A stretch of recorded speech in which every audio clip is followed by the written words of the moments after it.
Bismillahirrahmanirrahim.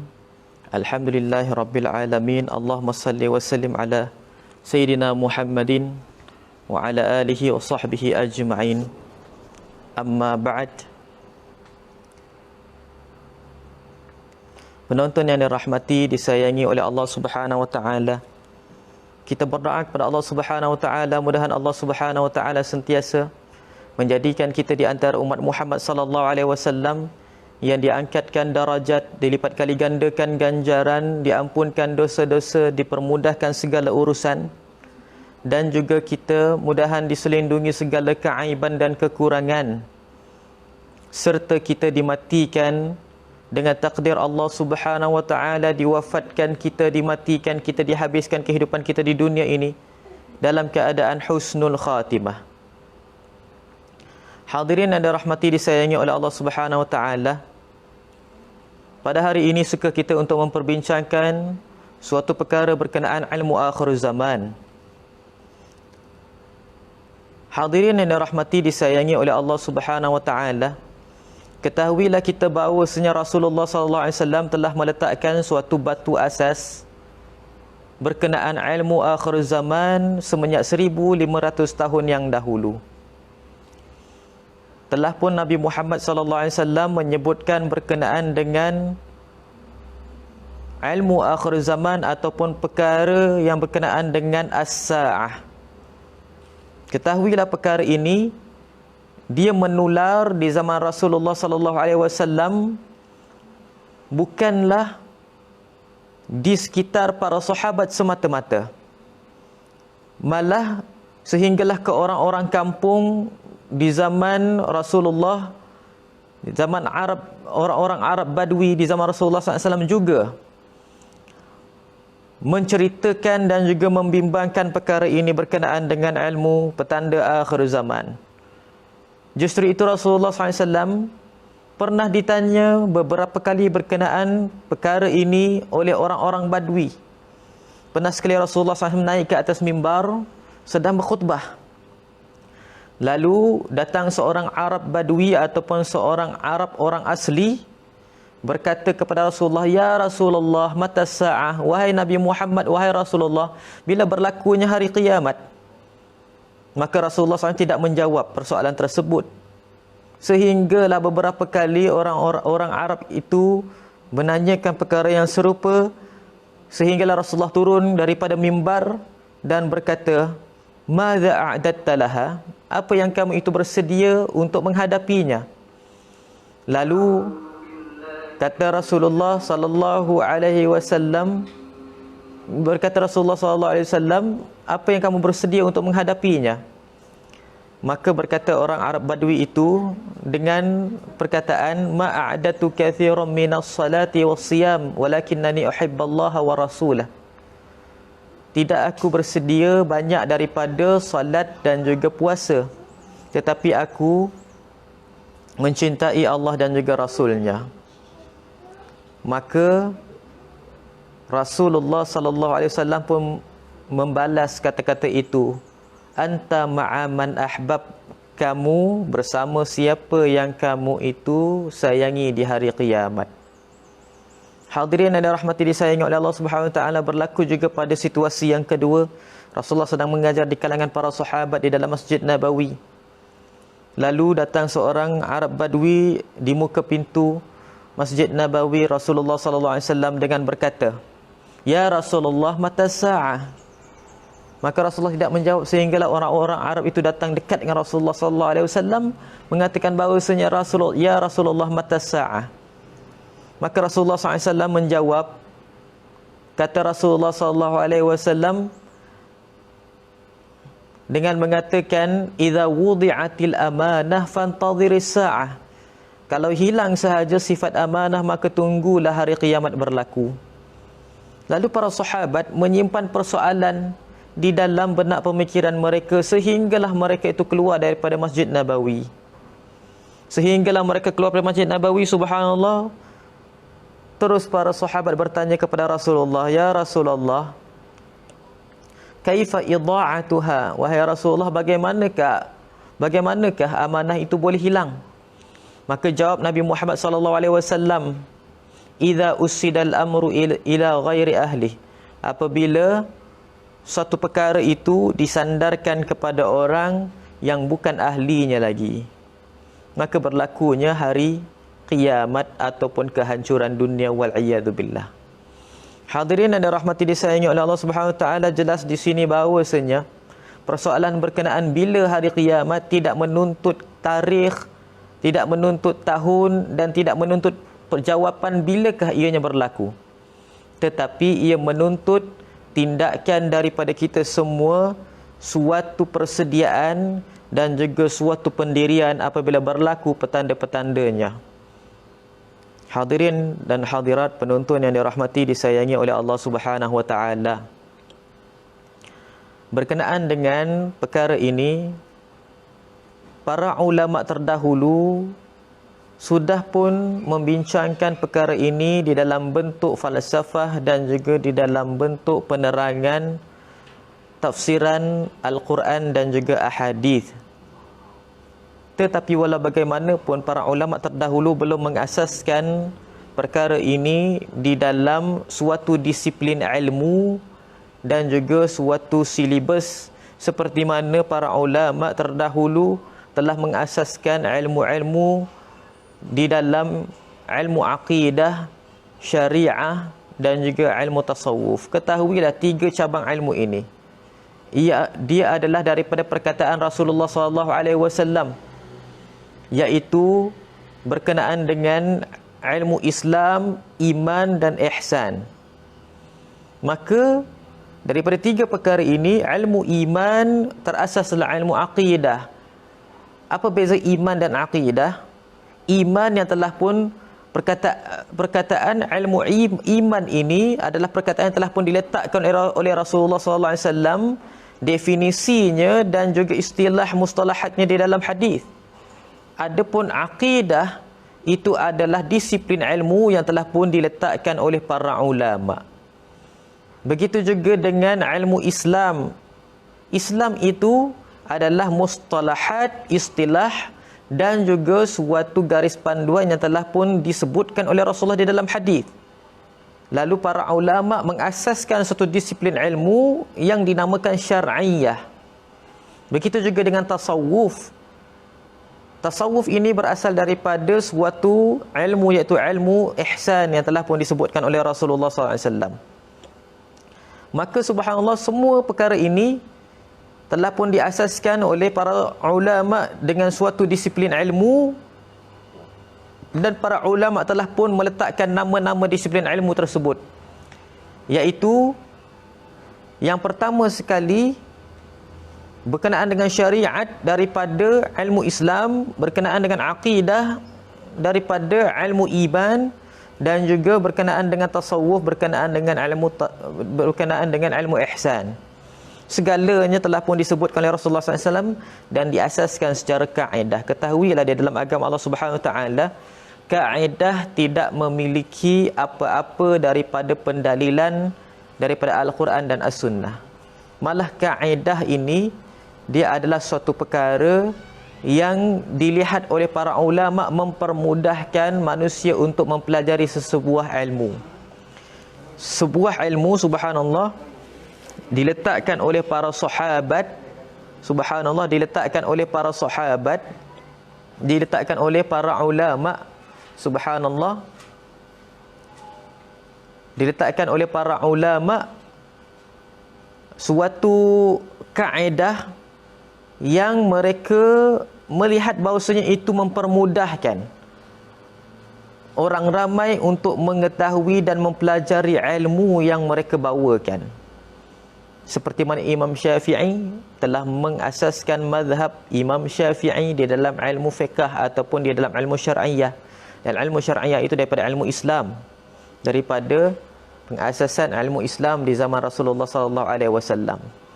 Para sahabat tidak belajar ilmu syar'iyah secara terperinci ataupun secara berdisiplin ilmu seperti mana para sahabat, tetapi perkara itu terpraktikkan di dalam kehidupan mereka secara natural. Hadirin dan rahmati disayangi oleh Allah Subhanahu Wa Taala, Di samping itu juga terdapat satu ilmu yang dinamakan ilmu sa'ah ataupun alamatus sa'ah, petanda hari kiamat.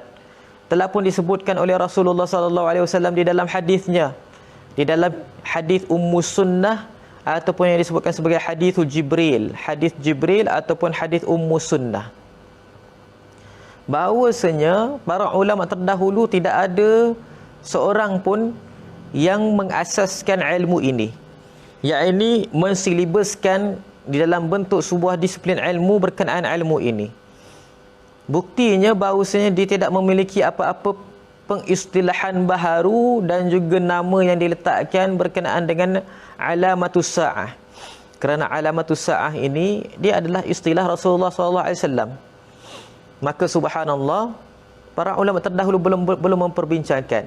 Maka guru kami Al-Habib Abu Bakar Al-Adani bin Ali Al-Mashhur telah meletakkan ilmu ini asasnya dan juga istilahnya sebagai satu disiplin ilmu di dalam kerangka ilmu fiqh tahawulat. Fiqh tahawulat ini adalah suatu disiplin ilmu daripada pengasasan alamatus sa'ah, iaitu petanda hari kiamat. Hadirin dan hadirat, pendengar, penonton yang dirahmati, disayangi oleh Allah Subhanahu wa taala, menyebut berkenaan fiqh tahawulat. Fiqh tahawulat ini adalah satu kaedah untuk mempelajari ilmu tentang petanda akhir zaman.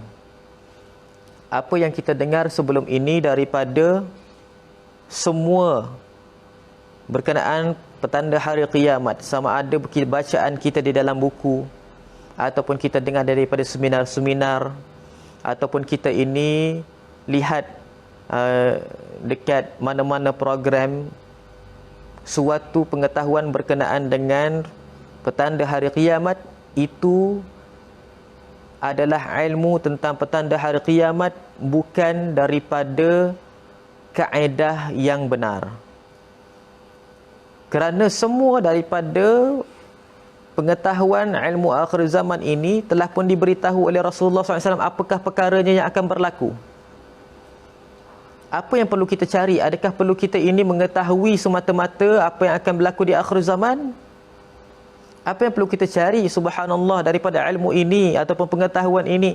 Adakah semata-mata kita kena mengetahui apa yang akan berlaku di dalam peradaban dunia? Apa yang akan datang ini perlu kita tahu apa yang akan berlaku? Wajib? Jawapannya tidak. Tetapi wajib bagi kita mempersediakan persiapannya apabila berlaku perkara tersebut. Ramai daripada para da'i, para asatidzah menyebutkan bahawa ilmu ini daripada ilmu aqidah katanya, ataupun daripada ilmu iman.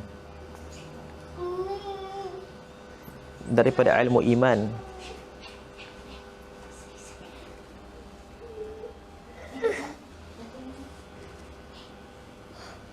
Maka subhanallah, di sini terdapat sedikit pembetulan bahawasanya ilmu tentang petanda hari kiamat. Kiamat di sini bukan merujuk kepada yaumul qiyamah, iaitu hari kebangkitan, iaitu di hari akhirat nanti. Tetapi kiamat di sini menyebut merujuk kepada qiyamus sa'ah, iaitu hari penghabisan dunia. Petanda hari kiamat pula adalah perkara yang berlaku sebelum penghabisan dunia tersebut. Bilakah penghabisan dunia? Sekarang. Sekarang adalah sebelum penghabisan dunia, semalam adalah sebelum penghabisan dunia, dan seterusnya adalah sebelum penghabisan dunia. Maka subhanallah, perkara ini tidak berkenaan dengan ilmu iman ataupun yang disebutkan berkenaan dengan akidah. Adakah dia tidak wajib kita imani? Bukannya ianya tidak wajib kita imani. Malah ianya kita akan alami bila sampai waktunya. Iman itu hanyalah berkenaan dengan perkara yang tidak ada di dalam dunia, iaitu yang dikatakan masalah yang disebutkan sebagai masalah ghaibiyat, iaitu tidak ada di dalam dunia ini yang kita tak nampak dengan mata kasar. Tetapi petanda hari kiamat, perkara yang kita akan alami, yang mungkin kita akan sentuh dengan tangan kita, yang kita akan nampak dengan mata kepala kita. maka dia tidak berkenaan dengan iman, kerana orang yang tidak beriman sekalipun akan nampak perkara tersebut. Subhanallah. Bukannya di hari akhirat, di dunia ini, subhanallah. Maka tidaklah ia dirangkumkan di dalam ilmu iman ataupun ilmu tentang akidah, tidak berkenaan dengan akidah.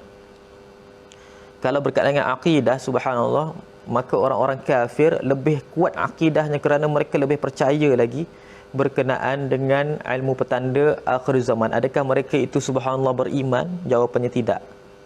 Kerana apa? Perkara ini bukan berkenaan dengan ilmu iman. Percaya macam mana sekalipun yang dianya akan berlaku, dia tidak akan membetulkan keimanan. Subhanallah. Yang membetulkan keimanan bila kita percaya pada hari akhirat, iaitu hari kebangkitan selepas daripada kematian nanti, subhanallah. Dan juga apabila kita percaya kepada Allah dan Rasulnya, dan perkara masalah ghaibiyat yang lain. Adapun perkara berkaitan dengan petanda akhir zaman, kamu tidak percaya sekalipun, kamu akan alami satu hari nanti.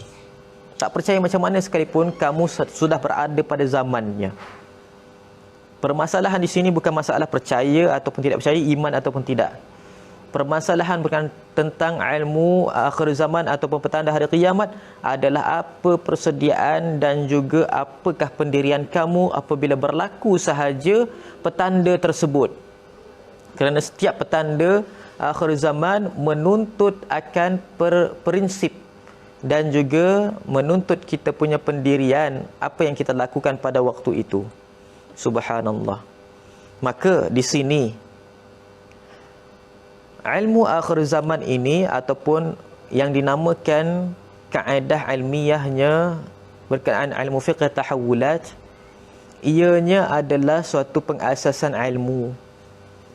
Asas daripada ilmu ini berdasarkan daripada hadis Jibril yang kita sebutkan sebentar tadi, iaitu datang seorang lelaki kepada Rasulullah SAW bertanya berkenaan dengan 4 perkara. Yang pertama Islam, yang kedua iman, yang ketiga ihsan, dan yang terakhir adalah alamatus sa'ah ataupun yang disebutkan sebagai petanda hari kiamat. Maka bila ditanya berkenaan dengan Islam, maka Rasulullah SAW menjawab dengan 5 perkara, dan 5 perkara itu diletakkan oleh para ulama sebagai rukun Islam.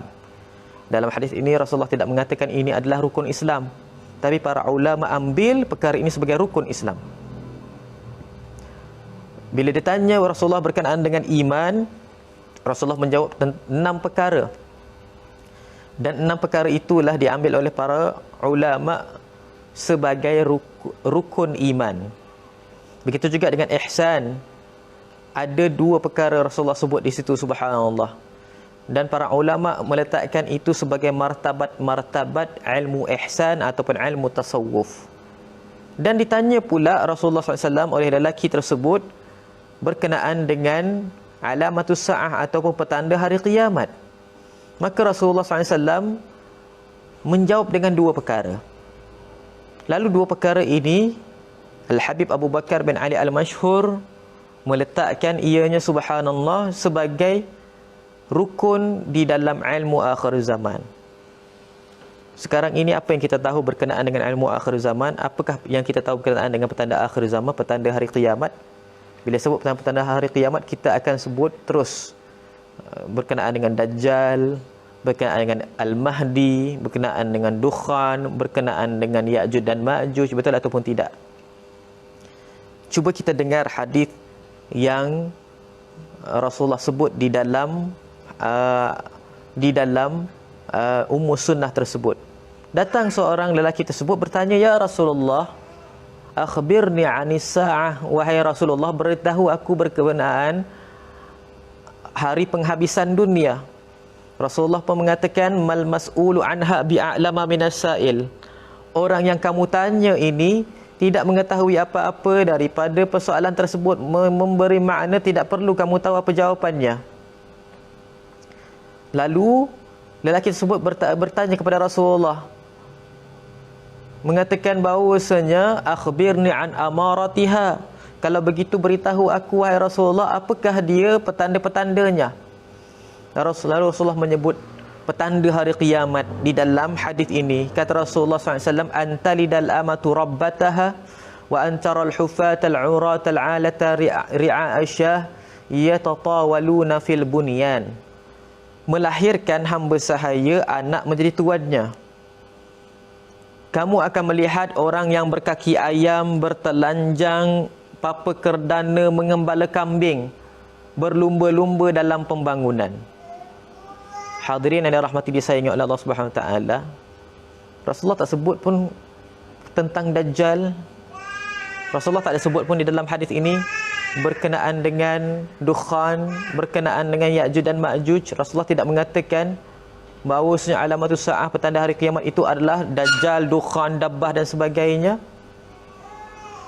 Kalaulah ditanyakan Rasulullah berkenaan dengan Islam, Rasulullah sebut 5 perkara, dan 5 perkara itu asas kepada ilmu Islam. Rasulullah ditanya berkenaan dengan iman, Rasulullah sebut berkenaan dengan 6 perkara, dan 6 perkara itu diletakkan oleh para ulama sebagai asas ilmu iman ataupun ilmu akidah. Kalau ditanya pula, Rasulullah ditanya pula berkenaan dengan ihsan, Rasulullah sebut tentang 2 perkara, dan para ulama ambil 2 perkara itu sebagai asas ilmu ihsan. Lalu Rasulullah SAW menjawab berkenaan ilmu ini 2 perkara, iaitu ibu melahirkan anak menjadi tuan,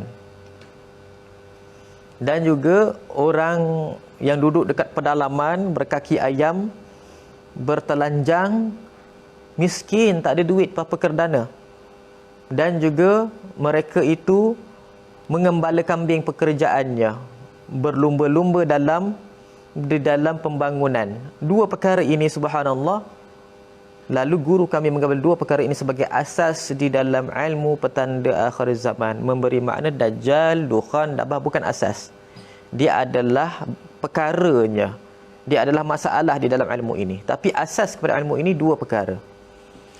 Tahu tak kita apa maksud asas? Maksud asas itu daripada 2 perkara inilah terbentuk petanda hari kiamat yang banyak. Bagaimana boleh terbentuk petanda hari kiamat yang banyak daripada 2 perkara ini? Lalu guru kami mengambil 2 perkara ini sebagai rukun di dalam ilmu ini. Bahawasanya yang pertama iaitu ibu melahirkan anak yang menjadi tuan.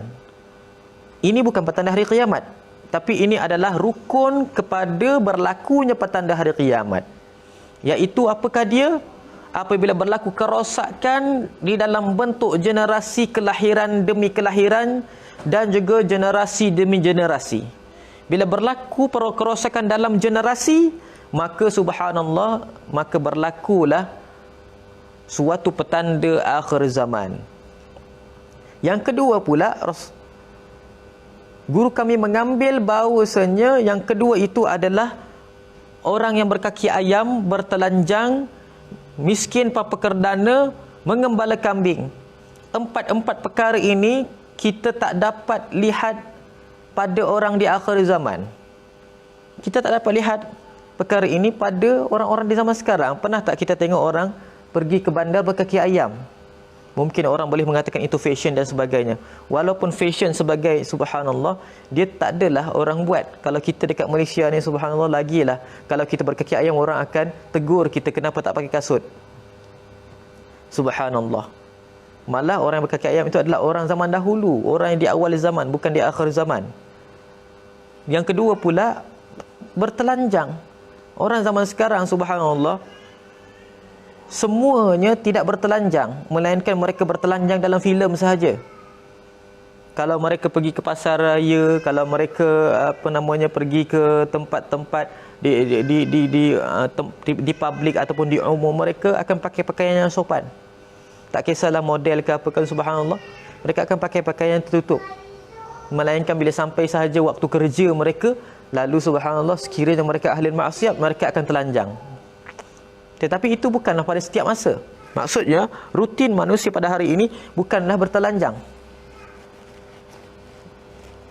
Bukanlah bertelanjang, subhanallah. Yang ketiganya adalah miskin, papa kerdana, tidak memiliki duit. Sekarang ini kalau kita lihat orang-orang yang tidak memiliki duit, mereka bukanlah orang yang mencetuskan petanda hari kiamat. Malah petanda kiamat itu tercetus apabila orang itu banyak duit. Subhanallah. Berlakunya petanda hari kiamat apabila orang itu gelap matanya kerana melihat harta kekayaan dunia, bukan kerana mereka tak ada duit.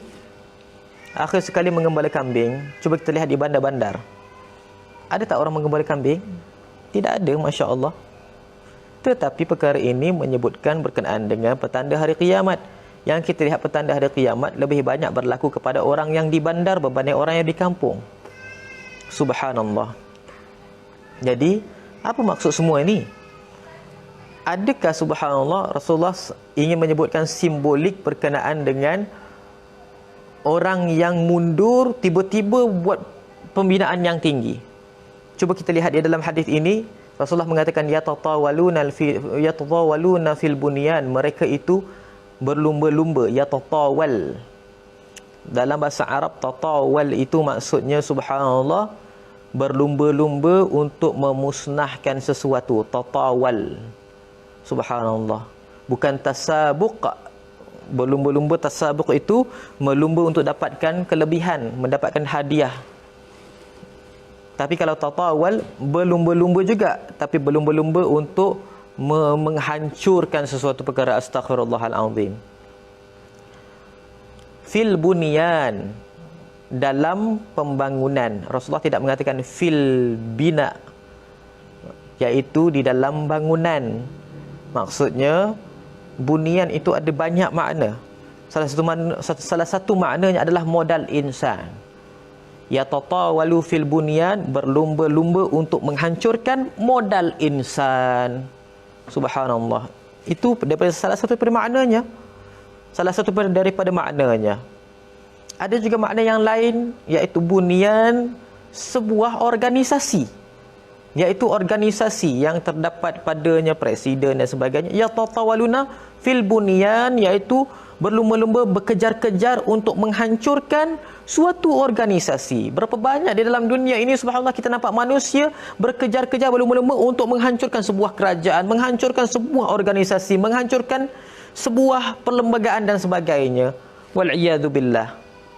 Benda yang kita dah tengok dengan mata kepala tapi kita tak perasan, rupanya ini adalah yang dah disebutkan oleh Rasulullah SAW. Maka subhanallah, di dalam perkara ini, benda yang kedua ini, orang yang berkaki ayam bertelanjang, miskin papa dana, berlumba-lumba dalam pembangunan, mengembala kambing, berlumba-lumba dalam pembangunan. Subhanallah,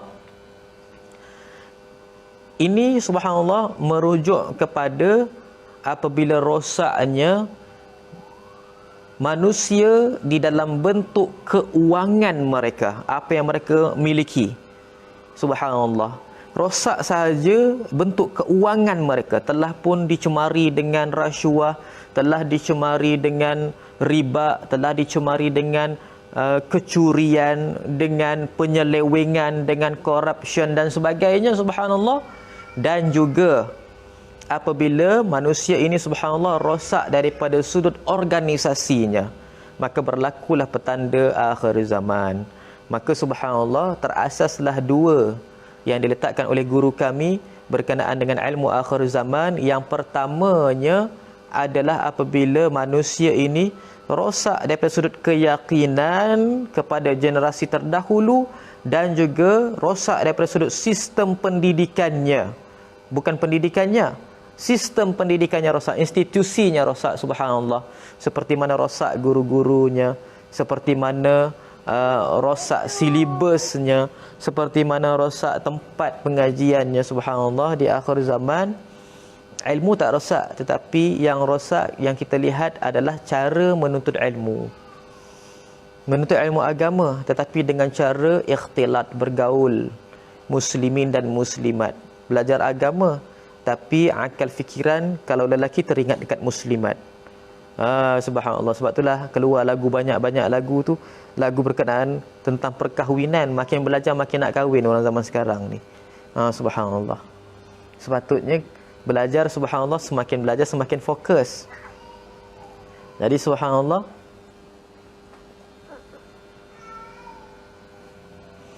sepatutnya semakin belajar semakin fokus.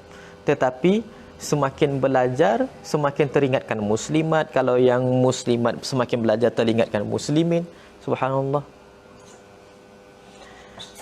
Hadirin dan hadirat, muslimin dan muslimat yang dirahmati, disayangi oleh Allah Subhanahu wa taala.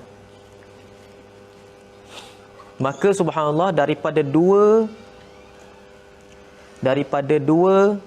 asas ataupun dua daripada rukun ilmu akhir zaman ini,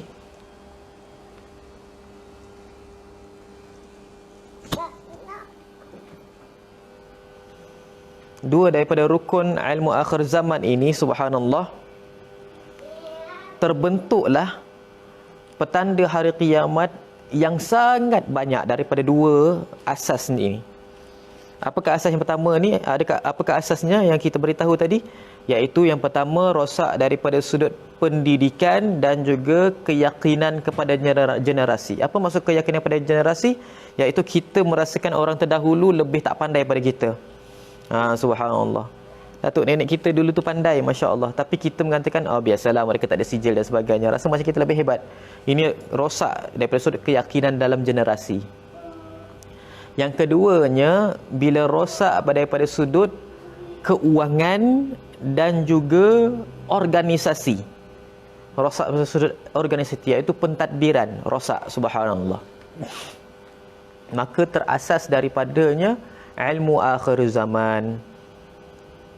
Jadi daripada dua perkara ini terasaslah, terbentuklah petanda-petanda hari kiamat yang sangat banyak.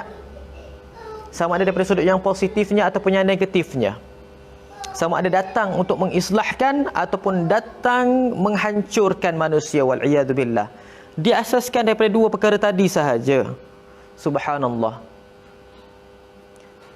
Lalu petanda hari kiamat yang banyak itu terbahagi pula kepada tiga bahagian. Yang banyak tadi tu terbahagi pada tiga bahagian, iaitu petanda hari kiamat yang besar, petanda hari kiamat yang sederhana, dan petanda hari kiamat yang kecil. Subhanallah.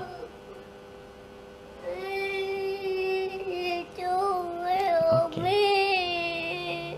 Pergi kat Umi. Pergi kat Umi.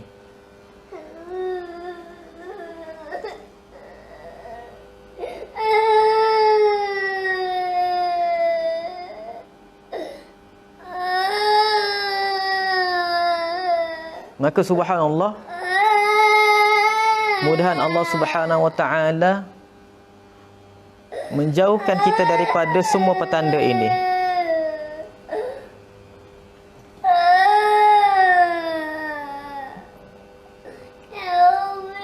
Sayang, dah habis. Habis.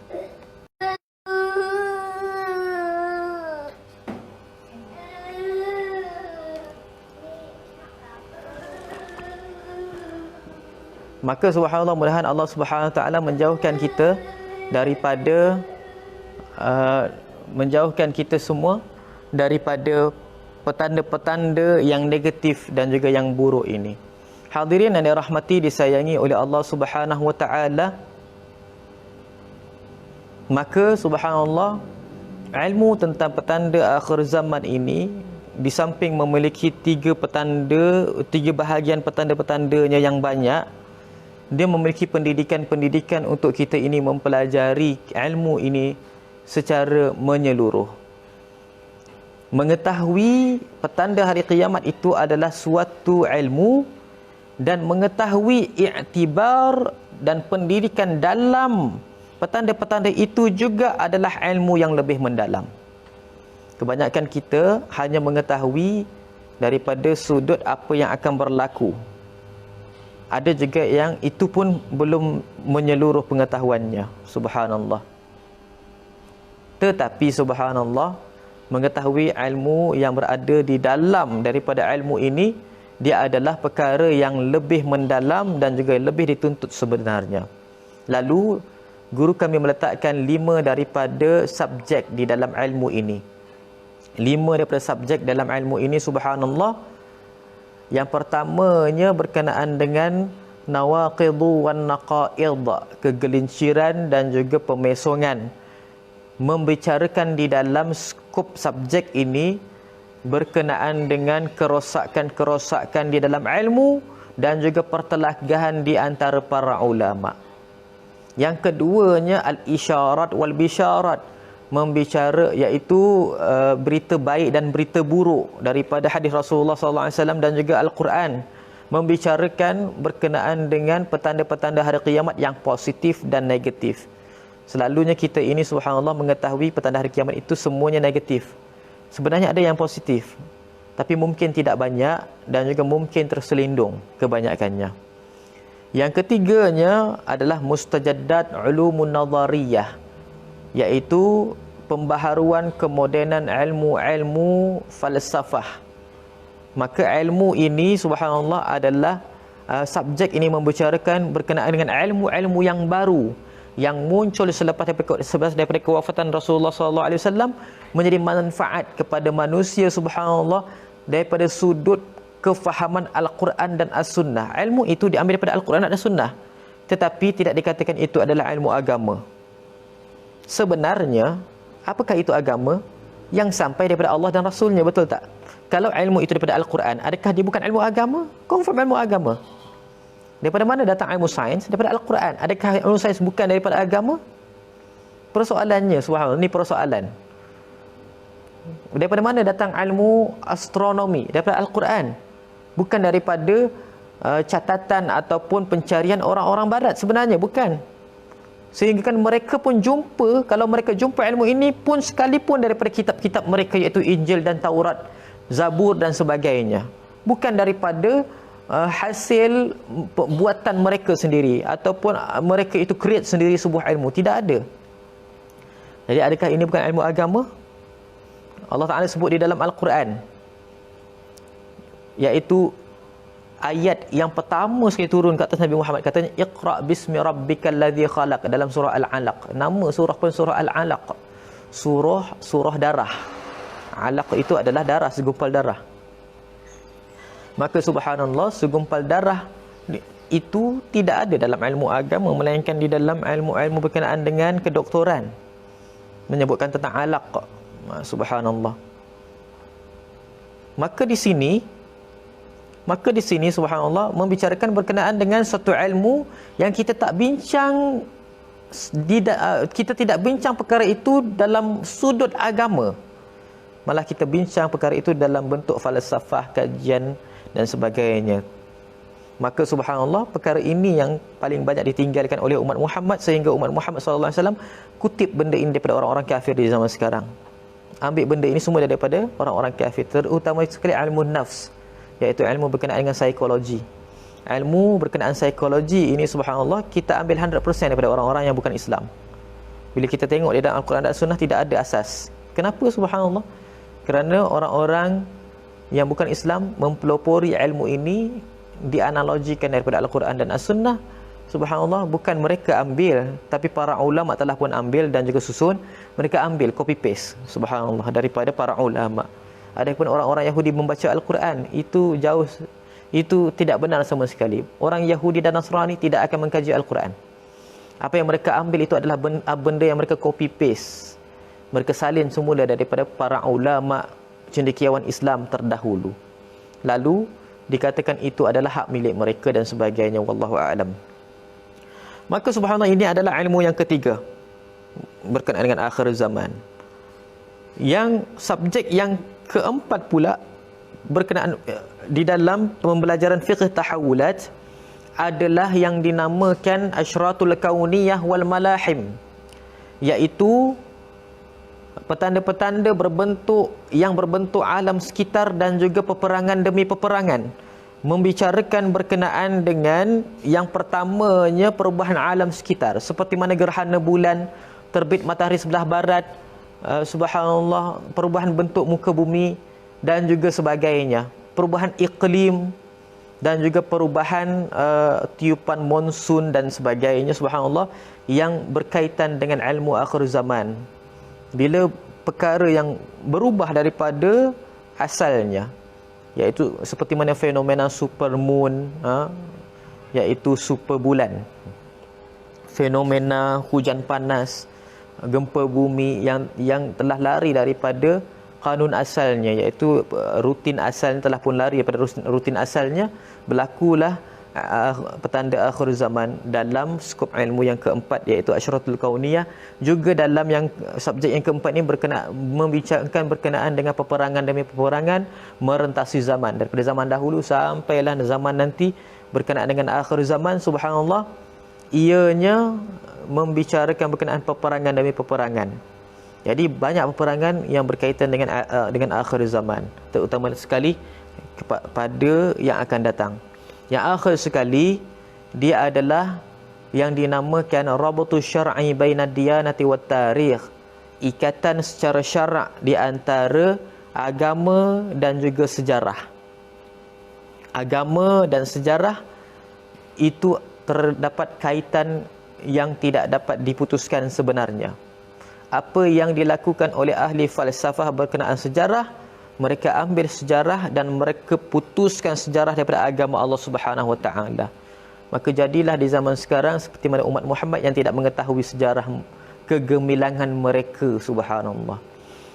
Siapa dia yang ciptakan dunia ini? Allah. Dan siapakah dia yang menjalankan semua sejarah? Allah. Subhanallah. Jadi, adakah ilmu sejarah kita boleh dapatkan daripada selain apa yang disampaikan oleh Allah? Ada siapa yang boleh jawab? Subhanallah. Ada siapa boleh jawab? Adakah kita boleh dapat ilmu sejarah ini daripada kitab yang bukan daripada Tuhan yang sampaikan kepada kita? Macam mana kita boleh tahu sejarah? Dan kalaulah subhanallah daripada orang terdahulu, macam mana boleh terjadi sejarah tersebut? Bukankah ia daripada apa yang telah dijalankan oleh Allah Subhanahu Wa Taala? Lalu di zaman sekarang, subhanallah, berapa ramai umat Muhammad SAW yang mengambil sejarah daripada Al-Quran dan As-Sunnah. Kerana kitab kita sebagai orang Islam adalah kitab Al-Quran. Dan juga pegangan kita sebagai orang Islam adalah Sunnah, subhanallah, iaitu apa yang disebutkan oleh Rasulullah SAW. Tetapi kebanyakan umat Muhammad cenderung untuk mengambil daripada ahli falsafah, sarjana barat dan sebagainya. Tidak salah perkara ini, subhanallah, tetapi salah kalau dia menjadi sandaran dalam kehidupan kita. Kita mengambil perkara ini sebagai suatu knowledge, sebagai tambahan ilmu adalah tidak salah, malah ia dituntut. Tapi salah kalau kita ini jadikan sandaran. Maksudnya kita ini berpaksi pada pengetahuan yang telah pun diletakkan oleh orang-orang yang tak kisahlah Islam ataupun bukan Islam, tetapi bercanggahan daripada Al-Quran dan As-Sunnah. Astaghfirullahalazim. Subhanallah. Seperti mana suatu teori, namanya teori Darwin, mengatakan asal manusia daripada monyet. Subhanallah. Mereka mengatakan manusia pada monyet. Lepas tu subhanallah berlaku pula teori Darwin lama dan juga teori Darwin baru, Neo-Darwin katanya, iaitu manusia bukan semua pada monyet, tapi manusia ada yang jadi monyet. Yang jadi monyet itulah berevolusi kembali jadi manusia, yang kekal manusia sampai sekarang. Jadi subhanallah, kita kena carilah siapa yang asal datuk nenek mereka monyet. Harap-harap bukan datuk nenek kita. Tapi apa yang Allah Ta'ala sebut di dalam Al-Quran, yang monyet itu tak jadi manusia dah sampai sekarang. Jadinya sejarah, subhanallah, mengatakan manusia bukan daripada suatu makhluk yang berevolusi. Kita tidak menolak bahawasanya ada makhluk yang berevolusi. Ada, subhanallah, wujud. Tetapi, subhanallah, bukan manusia. Dan kebanyakan makhluk tidak berevolusi seperti mana yang disebutkan oleh ahli saintis dan sebagainya. Mereka itu mengkaji, subhanallah, tidak bermakna kajian mereka itu semua kita boleh guna pakai.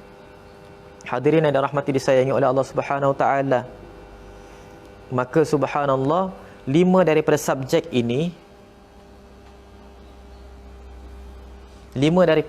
ini subhanallah adalah kajian berkenaan fiqh tahawulat, adalah subjek ilmu-ilmu pelajaran ilmu fiqh tahawulat, adalah kajian berkenaan ilmu akhir zaman. Apakah pelajaran tentang ilmu akhir zaman? 5 perkara ini kita ulang secara sepintas lalu. Yang pertama, nawaqid wa naqaid, iaitu subjek membicarakan berkenaan perubahan-perubahan dalam ilmu dan pertelagahan para ulama. Yang kedua, berkenaan dengan al-isyarat wal bisyarat, suatu subjek yang membicarakan berkenaan dengan petanda hari kiamat yang positif dan yang negatif.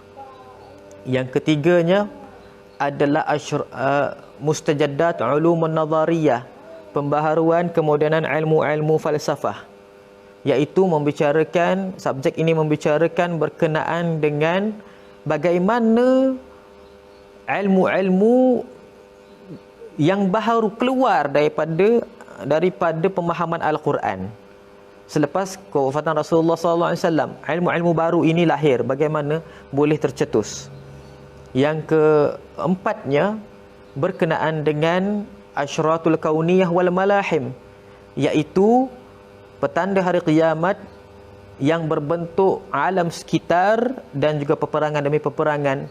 Subjek ini membicarakan berkenaan dengan perubahan bentuk muka bumi, perubahan iklim dan juga perubahan cakrawala, planet dan sebagainya. Juga menyebutkan berkenaan dengan peperangan demi peperangan. Akhir sekali, rabatu syar'i bainad diyanati wat tarikh, iaitu ikatan secara syarak di antara agama dan juga sejarah.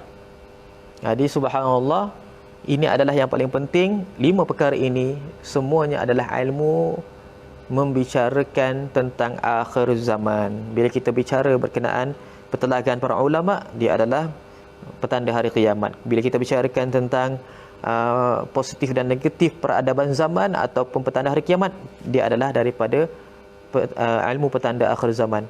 Yang ketiganya, kalau kita bicarakan berkenaan dengan yang disebutkan kemunculan ilmu-ilmu baru, maka itu juga daripada petanda hari kiamat. Kalau kita bicarakan tentang peperangan dan juga perubahan bentuk muka bumi dan sebagainya, maka itu adalah petanda hari kiamat. Dan juga bila kita bicarakan berkenaan dengan sejarah, subhanallah, daripada sudut pandang Al-Quran dan As-Sunnah ataupun daripada sudut pandang falsafah sejarawan dan juga sarjana barat dan sebagainya, maka itu adalah berkenaan dengan ilmu akhir zaman. Tetapi siapakah di antara umat Muhammad menyelidiki perkara-perkara ini di dalam skop pendidikan berkenaan akhir zaman? Yang pertama. Yang keduanya, siapakah yang mengambil 5 ataupun perkara-perkara yang kita sebutkan sebentar tadi sebagai ilmu agama? Siapakah dia di antara umat Muhammad SAW? Kerana 5 perkara tadi semuanya kita akan bincangkan di dalam bentuk pengetahuan ataupun isu-isu semasa.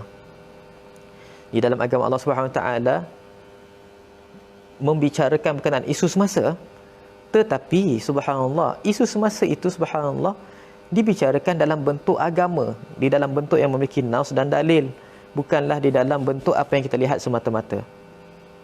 Kita perlu membaca sejarah dan juga apa kejadian mengikut nas Al-Quran dan As-Sunnah, sudut pandang Al-Quran dan As-Sunnah. Orang yang dikatakan bersalah oleh Allah Subhanahu Wa Taala, walaupun pada realiti sejarahnya nampak dia adalah hero, maka kita kena ikut sudut pandang Al-Quran, sandar pada Al-Quran, bukan sandar pada realitinya. Subhanallah. Kerana di dalam dunia ini kebanyakan manusia dia akan tengok pada realiti sejarah itu berlaku. Subhanallah. Sehingga kan tergamaknya ada orang yang mengatakan bahawasanya Sayyidina Ali tidak mengetahui kebenaran ketika mana berperang dengan tentera yang ikut Muawiyah. Wal'iyadu billah. Sehingga kan tergamaknya ada yang mengatakan bahawasanya para sahabat semuanya tergamak tinggalkan Rasulullah SAW ketika mana Rasulullah sedang semua para sahabat pergi bekerja dengan amannya, katanya. Kerana apa? Mereka ini melihat sejarah daripada sudut apa yang berlaku, tidak melihat kepada nas Al-Quran menyebutkan tentang mereka di pihak mana dan sebagainya. Begitu juga itu kalau lihat pada sirah, sejarah Rasulullah. Tetapi kalau kita lihat pada peradaban keseluruhannya juga begitu. Subhanallah. Perlulah kita ini subhanallah menjadikan orang yang dikatakan hero di dalam Al-Quran, kita jadikan dia hero di dalam perbahasan kita. Walaupun pada sudut pandangan mata kasar terhadap sejarah tersebut dia adalah penyangak. Contoh, Wal iyadu billah, astaghfirullahal azim. Hadirin yang dirahmati, disayangi oleh Allah Subhanahu wa taala. Subhanallah, maka umat Muhammad sallallahu alaihi wasallam perlu mengetahui bahawasanya kita memiliki beberapa fasa tempoh untuk sampai kepada akhir zaman. Maka subhanallah, kita sekarang sudah sampai ke fasa tempoh yang mana satu? Disebutkan oleh para ulama menyusunkan bahawasanya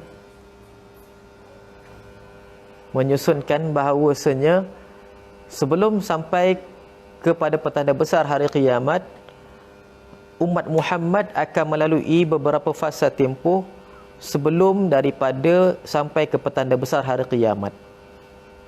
Iaitu yang pertama, fasa an-nubuwah, iaitu zaman Rasulullah sallallahu alaihi wasallam.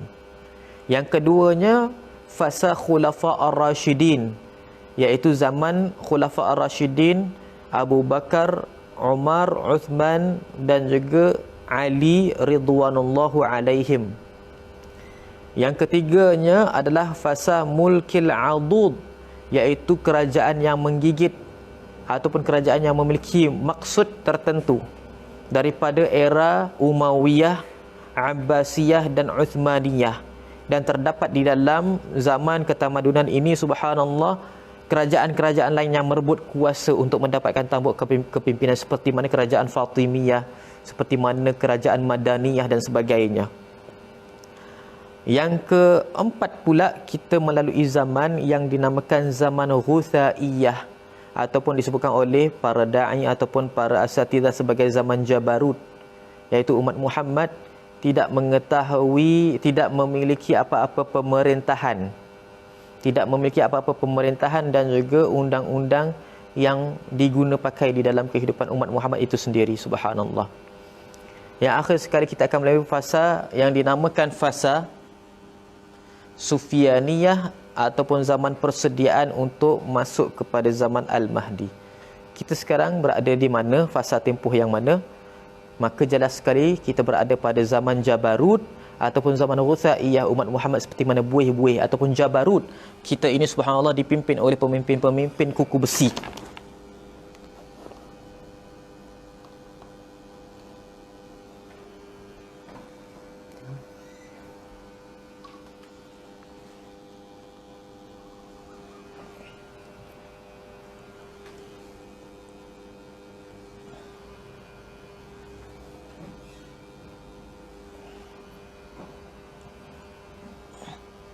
Maka subhanallah, kita sampai ke zaman Jabarut ataupun yang kita sebutkan sebagai zaman Ghuthaiyah.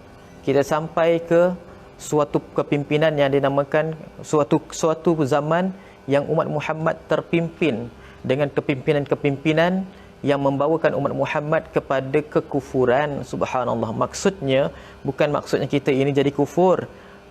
Ya, ini kepimpinan itu sistem di dalam alam sekitar ini yang mengajak kita supaya melakukan riba, yang mengajak kita supaya mengambil rasuah, yang mengajak kita subhanallah supaya kita ini membenarkan yang batil dan sebagainya, subhanallah, daripada sudut yang tidak langsung dan juga daripada sudut yang sangat sistematik yang berada di zaman sekarang. Jadi kita berdoa kepada Allah Subhanahu Wa Taala, mudah Allah Subhanahu Wa Taala menjadikan kita semua ini tergolong di dalam kelompok manusia yang sentiasa berwaspada dan juga memiliki pendirian yang tepat bila sampai ke zaman ini. Ingin membicarakan berkenaan dengan ilmu akhir zaman ataupun ilmu fiqh tahawulat adalah perkara yang sangat panjang lebar untuk kita ini mengetahuinya, subhanallah. Tidak cukup dengan hanya sekadar satu ataupun dua pertemuan ataupun ceramah dan sebagainya. Dia perlu ada kelas dan juga macam sekolah, subhanallah. Kita belajar matematik berapa lama? Kita belajar sains berapa lama? Begitu juga dengan ilmu fiqh tahawulat ini sepatutnya, subhanallah. Tapi walau bagaimanapun, pada hari ini kita sampaikan apakah bentuk ilmu ini, subhanallah, dan juga apakah kerangka yang dicatatkan di dalam ilmu ini sebagai suatu disiplin ilmu untuk kita mengetahui berkenaan dengan ilmu akhir zaman dan pendidikannya. Wallahu a'lam. Sampai di sini saja insya-Allah.